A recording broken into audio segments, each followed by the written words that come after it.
بسم الله الرحمن الرحيم. الحمد لله رب العالمين، والصلاة والسلام على رسوله الأمين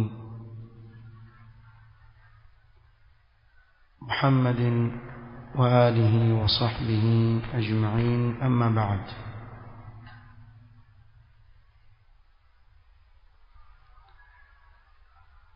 leo ikiwa ni tarehe 6 mwezi wa Shawwal mwaka wa 1439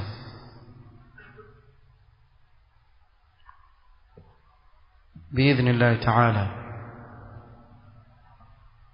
kama ilivyo siku ya Jumatano baada salati al-fajr, darsa imefungamana na ahkam za kisheria na ibada ambayo imetukabili mbele yetu ni ibada ya haji. Kwa biidhnillah ta'ala, kuanzia kikao cha leo tutakuwa tukigusia ahkam zinazofungamana na ibada tukufu ya haji.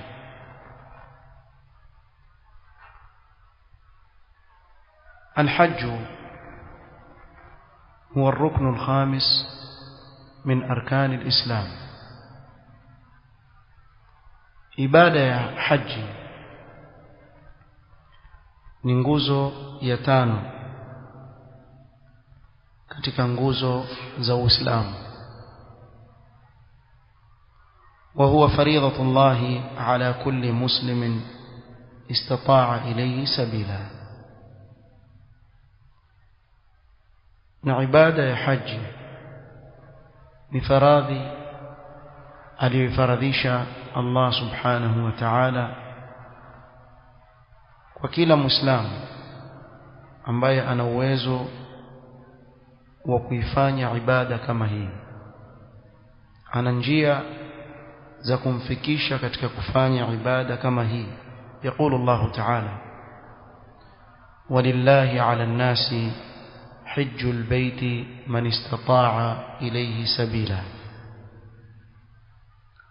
katika hii aya Allah subhanahu wa ta'ala akafaradhisha ibada ya haji kwa yule ambaye atakuwa na uwezo na njia ya kumfikisha katika kufanya ibada kama hii.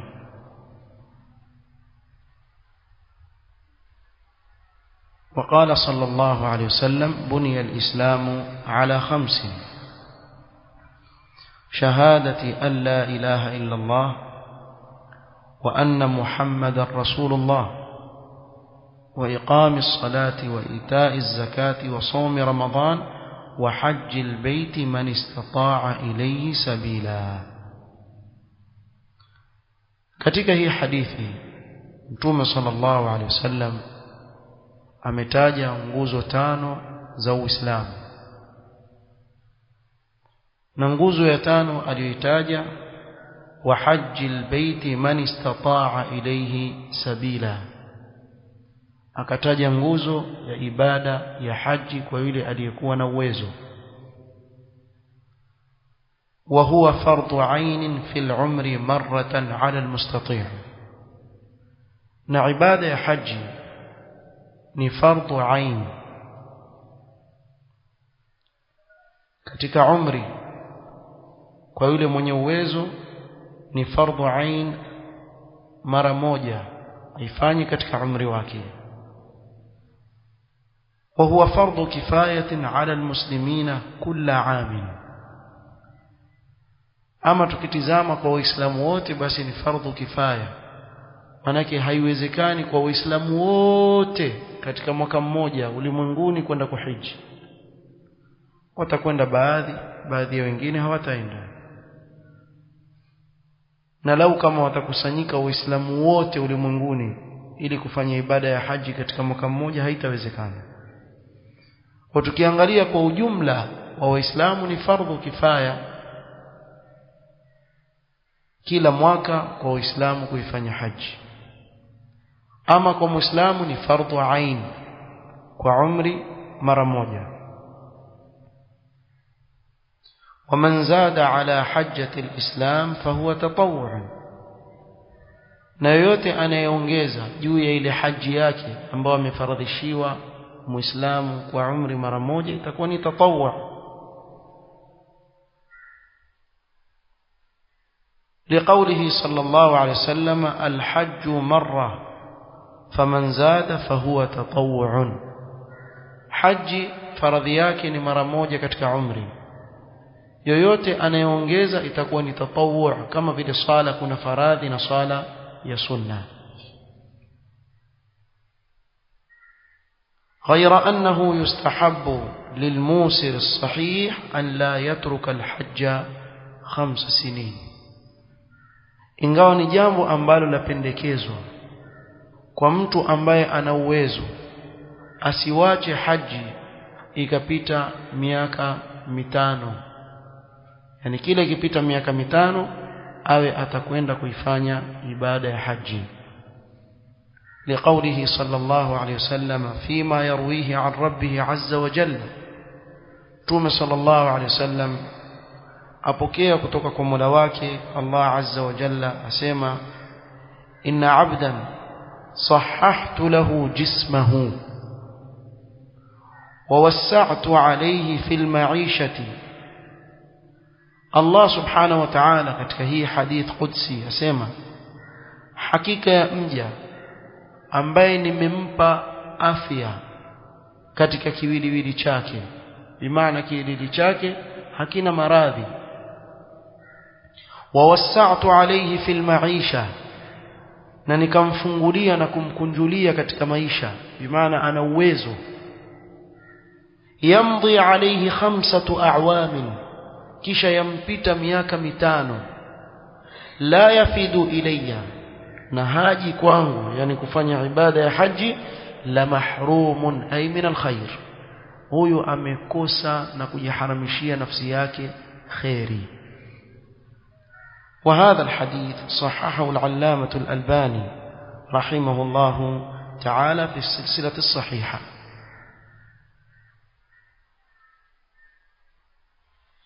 الله سبحانه وتعالى ana hikma nyingi sana katika kufaradhisha ibada ya haji,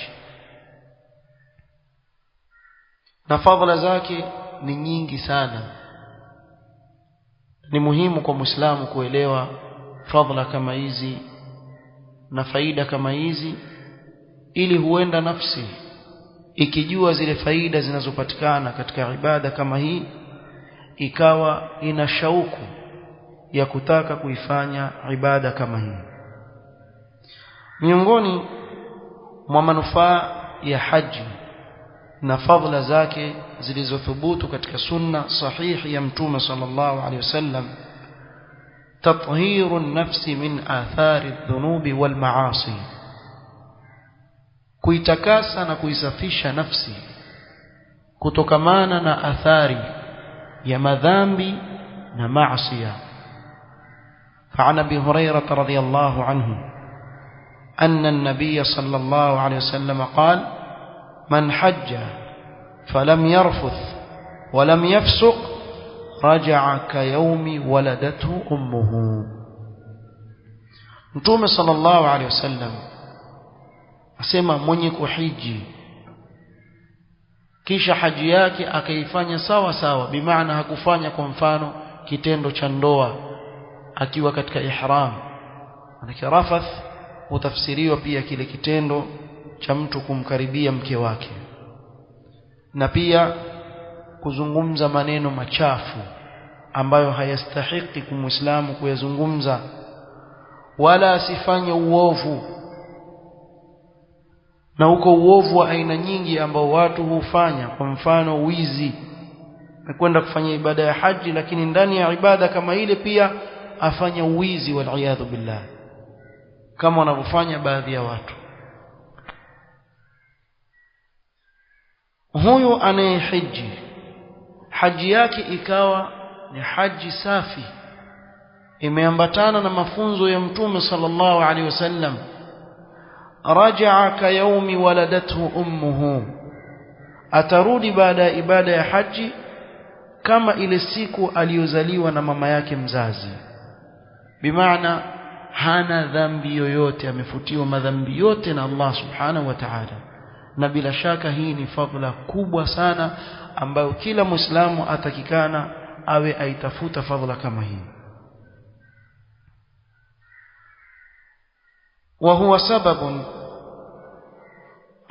وهو سبب العتق من النار وجزاؤه الجنة. ibada ya haji ni sababu ya mtu kuachiliwa huru na moto wa jahannam. Bimaana alikuwa amewekewa kuwa huyu yuenda motoni, Allah subhanahu wa ta'ala amuondoe katika watu hao. Kadhalika jaza yake ni pepo. فعن عائشة رضي الله عنها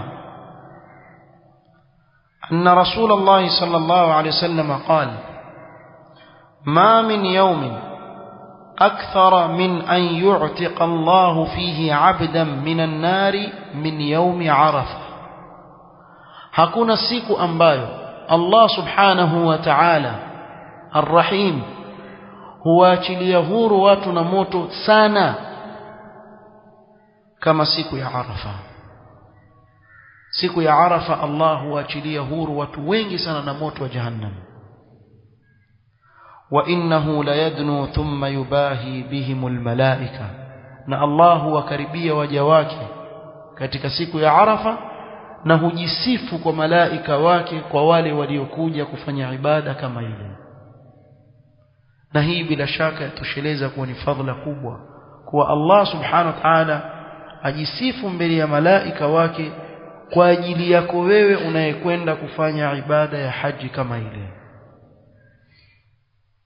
وعن أبي هريرة رضي الله عنه أن رسول الله صلى الله عليه وسلم قال: العمرة إلى العمرة كفارة لما بينهما. عمرة moja mpaka kwenye nyingine ni kafara ambayo hufutiwa mtu madhambi yake yaliyoko baina ya umra ya kwanza na ya pili. والحج المبرور ليس له جزاء إلا الجنة. na haji mabrur ni ile haji ambayo imeambatana ibada ile na mafunzo ya Mtume sallallahu alaihi wasallam. Ile ibada imefanywa kama alivyoifundisha Mtume sallallahu alaihi wasallam, na mtu akajiepusha na uchafu na uovu katika haji yake kama ile ikawa ni safi, haina malipo mbele ya Allah subhanahu wa ta'ala isipokuwa pepo. Hakuna malipo mengine Allah atampa huyu isipokuwa janna. Hii ni ahadi Mtume sallallahu alaihi wasallam aitaje kwa yule mwenye kufanya ibada ya haji. wa annahu afdalul a'mali wa afdalu jihadin nisa. Ibada ya haji ni miongoni mwa bora ya amali na ndiyo jihadi bora kabisa ya wanawake. Na kusema kuwa ni jihadi kwa wanawake si kuidharau ibada ya haji kama wanavyofanya khawarij. Sababu mimi nimesikia khawarij wakizungumza, wakiwaona watu waenda haji, enda kufanya ibada jihadi ya wanawake. La ilaha illa Allah. Ikiangaliwa binisbati linnisa, kuangalia wanawake pia wao walikuwa watamani kupigana jihad fi sabilillah, lakini sheria haiwaruhusu wanawake kwenda kushika panga na kupigana vita. Sasa Mtume sallallahu alaihi wasallam akawaelekeza kuwa hii haji kwenu nyinyi nini? Ni jihad. Lakini hajamaanisha kuwa nendeni mkaidharau nguzo ya haji, muanze kuambia watu wanaokwenda kufanya haji kuwa wewe enda kufanya jihadi ya wanawake. Haya ni maneno yalikuwa kizungumzwa hapa Mombasa na khawarij ambao watu wafahamu. Na hii yaonyesha jahil waliokuwa nayo. Alhamdulillah alladhi afana mimma ibtalahum bi. An Abi Hurairah radhiyallahu anhu أن رسول الله صلى الله عليه وسلم سئل أي الأعمال أفضل aliulizwa mtume sallallahu alaihi wasallam amali gani ni bora zaidi faqala imanun billahi wa rasulihi kumwamini Allah subhanahu wa ta'ala na mtume wake sallallahu alaihi wasallam ndio amali iliyo bora kabisa qila thumma madha akaulizwa kisha amali gani qala jihadun fi sabilillah kupigana jihad katika njia ya Allah subhanahu wa ta'ala qila thumma madha akaulizwa kisha inaofuata qala hajjun mabrur ni hajj mabrur ambayo imesafishika kutokamana na uchafu wa aina yoyote unaotia dosari haji kama ile bimaana ikafanywa kama alivyoifundisha mtume sallallahu alaihi wasallam hajjun mabrur ni katika miongoni mwa amali bora kabisa وعن عائشة رضي الله عنها قالت يا رسول الله نرى الجهاد أفضل العمل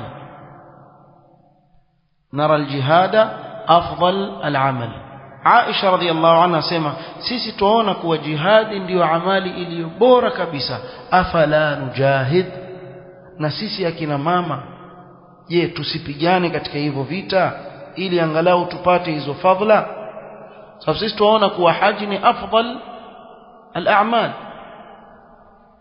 qala la Mtume sallama akawakataza wanawake kuingia katika vita kisha akasema walakinna afdal al-jihad walakinna afdalul jihad hajjun mabrur akamwelekeza Aisha radhiallahu anha kuwa kwa wanawake bora wa jihadi kwa wao ni hajjun mabrur kama tulivyoeleza nini maana ya hajj mabrur tutajaribu kidogo kidogo kugusia hii ibada ya haji tukiwa tuanza na nasaih na tawjihat kabla ya mtu kufanya ibada ya haji na umra kisha tutaendelea polepole katika kuzungumzia ibada hizi wallahu ta'ala a'lam subhanakallahumma hamdika ashhadu an la ilaha illa anta astaghfiruka wa atubu ilayk